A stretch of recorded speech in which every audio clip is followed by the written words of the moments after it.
This is the story of a man named Stanley. Stanley worked for a company in a big building where he was employee number 427. Employee number 427's job was simple. He sat at his desk in room 427 and he pushed buttons on a keyboard. Orders came to him through a monitor on his desk, telling him what buttons to push, how long to push them, and in what order. This is what employee 427 did every day of every month of every year.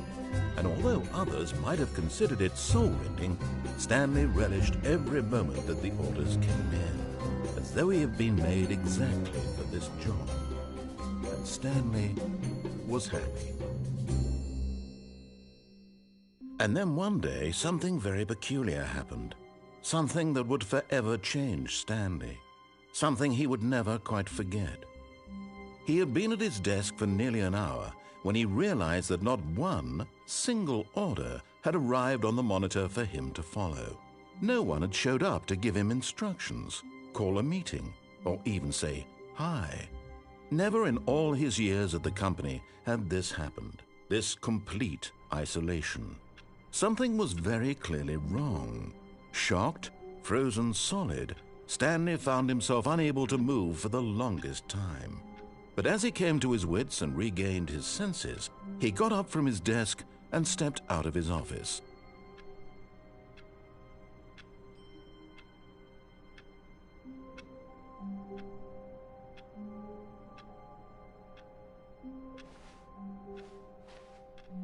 All of his co-workers were gone. What could it mean? Stanley decided to go to the meeting room. Perhaps he had simply missed a memo.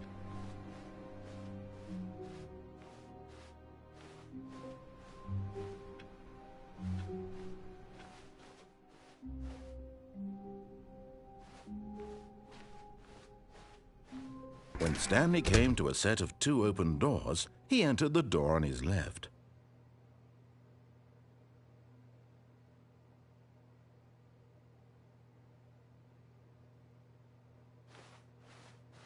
This was not the correct way to the meeting room, and Stanley knew it perfectly well. Perhaps he wanted to stop by the employee lounge first, just to admire it.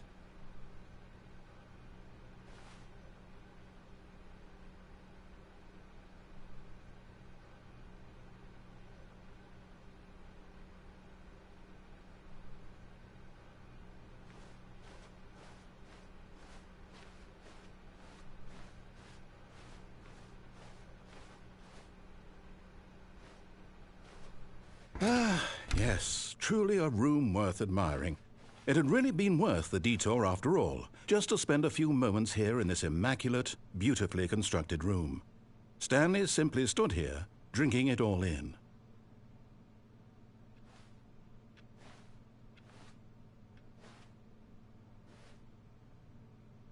But eager to get back to business, Stanley took the first open door on his left.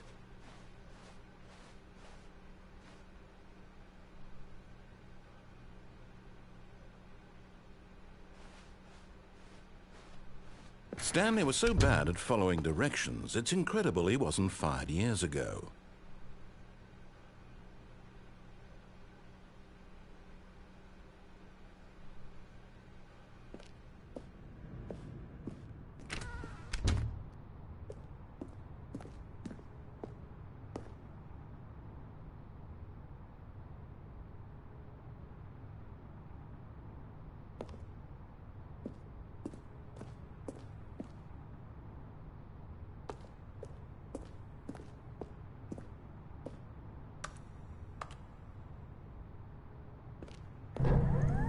Look, Stanley, I think perhaps we've gotten off on the wrong foot here.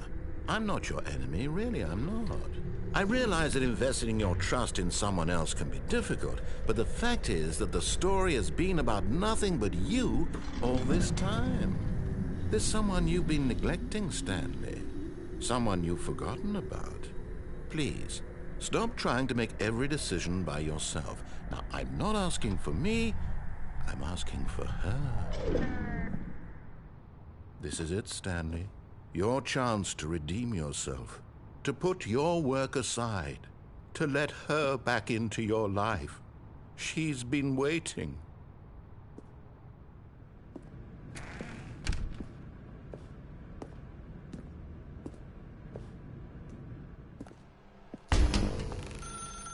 That's her, Stanley. You need to be the one to do this, to reach out to her. If you can truly place your faith in another, then pick up the phone. As Stanley picked up the phone, a white light engulfed him, filling him not just with radiance, but with hope. Hope for a life reunited one... Wait. Oh, goodness.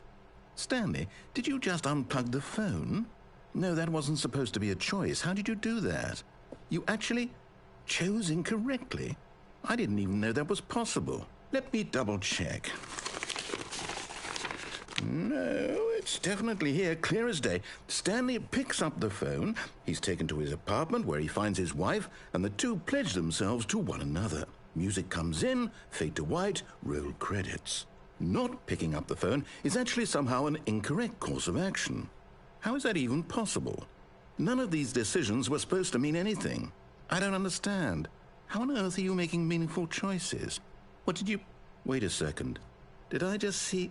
No, that's not possible. I can't believe it. How had I not noticed it sooner? You're not Stanley. You're a real person. I can't believe I was so mistaken. This is why you've been able to make correct and incorrect choices. And to think I've been letting you run around in this game for so long. If you'd made any more wrong choices, you might have negated it entirely.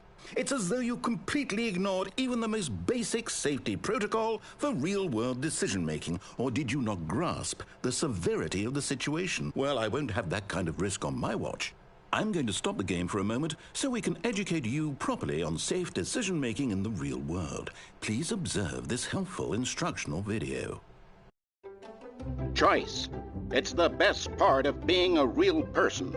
But if used incorrectly, can also be the most dangerous. For example, in this scenario, a hypothetical real person named Rupert has a choice. He could invent a machine that eliminates food shortages across the world to make life better for all people. Or he could spend years of hard work forgetting how to read. Which choice would you make? Remember that unlike here, the real world makes sense, and at no time should you make a choice that does not conform to rational logic. If you find yourself speaking with a person who does not make sense, in all likelihood, that person is not real. Allow the person to finish their thought, then provide an excuse why you cannot continue talking.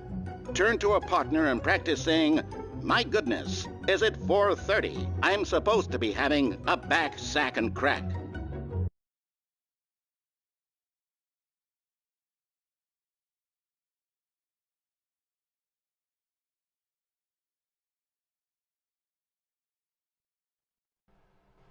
Excellent. Making choices on a regular basis is the best part to a healthy decision-making process. Most medical professionals recommend making at least 8 choices per day. Do you make more than 8? Less?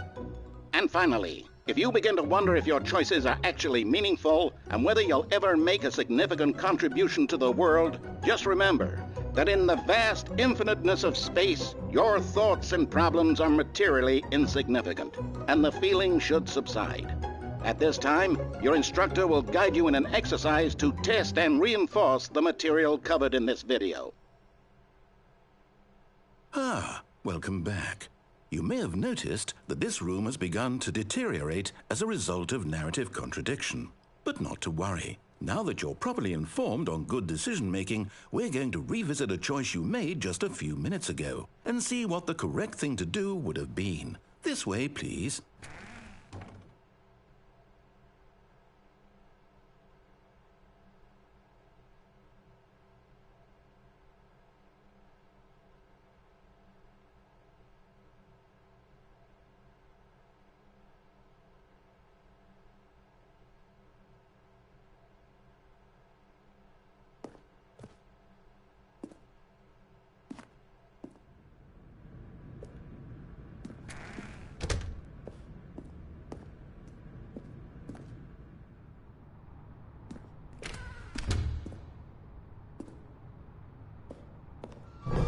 Now that we know your choices are meaningful, we can't have you jumping off the platform and dying. Imagine the main character dying senselessly halfway through the story. That story would make no sense at all. We just need to get you home as soon as possible before the narrative contradiction gets any worse. Unfortunately, it seems this place is not well equipped to deal with reality.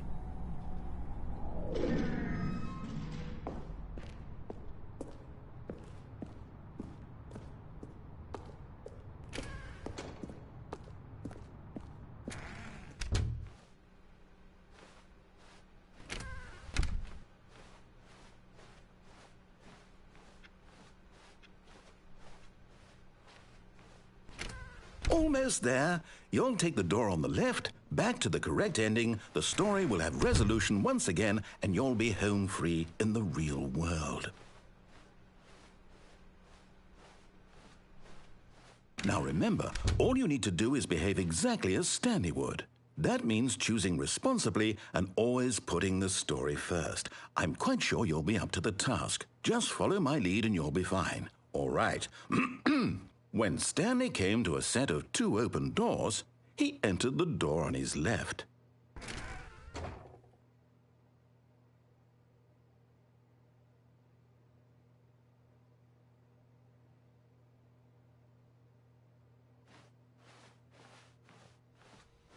No! Why did you do that? Quickly, hurry back in the other direction. Perhaps we're not too late.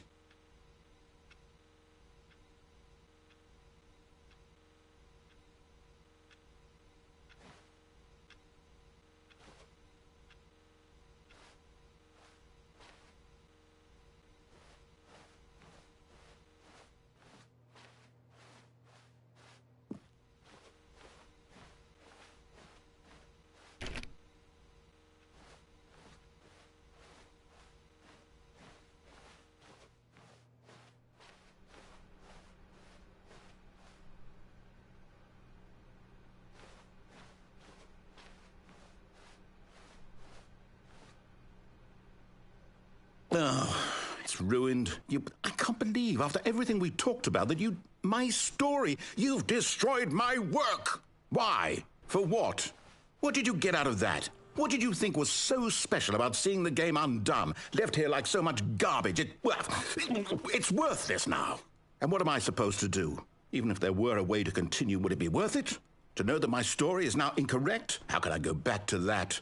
I can't erase that knowledge. I'll have to live with it forever, reliving its impossibility forever. I couldn't live that way. Is it better to shut the game down entirely? To willingly destroy all of my work? I don't know. What's the answer? What do I do? What do I do? What do I...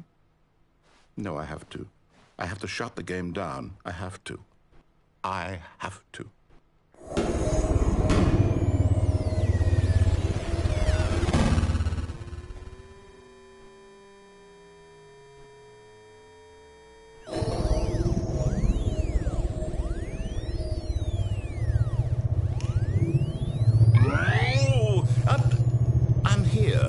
I'm still here in this pile of rubbish, with you, who thought you were so clever. Now look where we are. My entire game is destroyed. It was the only thing in the world that was mine, and you've run it into the ground. What, did you think that would be funny? You just had to see? Didn't I impress upon you how important it was to be like Stanley? He actually knows how to do what I tell him to. He understands that if I say to do something, there's a damn good reason for it. That thought hadn't even occurred to you, had it? That there's a world outside of you? You're a child. Oh, my story. If you'd just gone through the door on the left, you would have seen it. There was a whole underground facility. You would have destroyed it and been victorious. It would have been so perfect. I worked so hard on it. I tried so hard to make... behave exactly as Stanley would. That means choosing responsibly and always putting the story first. I'm quite sure you'll be up to the task. Just follow my lead and you'll be fine. All right. When Stanley came to a set of 2 open doors, he entered the door on his left. No! Why did you do that? Quickly, hurry back. Behave exactly as Stanley would. That means choosing responsibly and always putting the story first. I'm quite sure you'll be up to the task. Just follow my lead and you'll be fine. All right. When Stanley came to a set of 2 open doors, he entered the door on his left.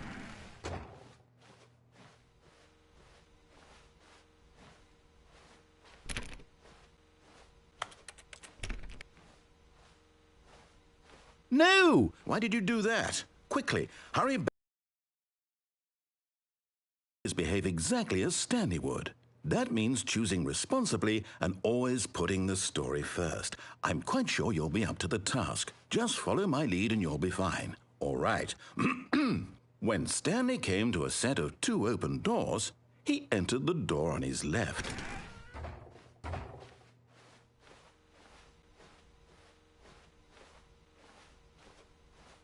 No! Why did you do that? Quickly, hurry back. Behave exactly as Stanley would. That means choosing responsibly and always putting the story first. I'm quite sure you'll be up to the task. Just follow my lead and you'll be fine. All right. When Stanley came to a set of 2 open doors, he entered the door on his left.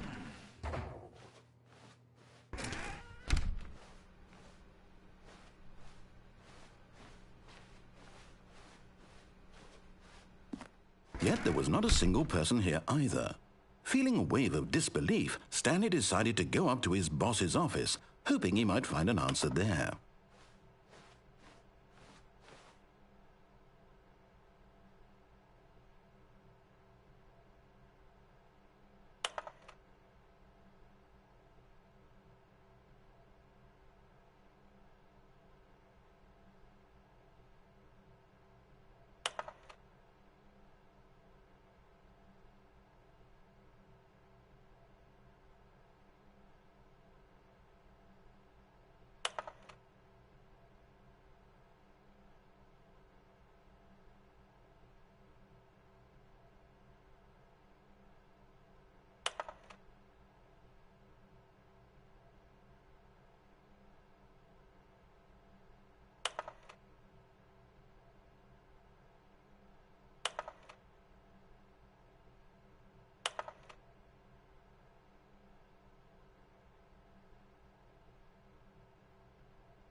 Coming to a staircase, Stanley walked upstairs to his boss's office.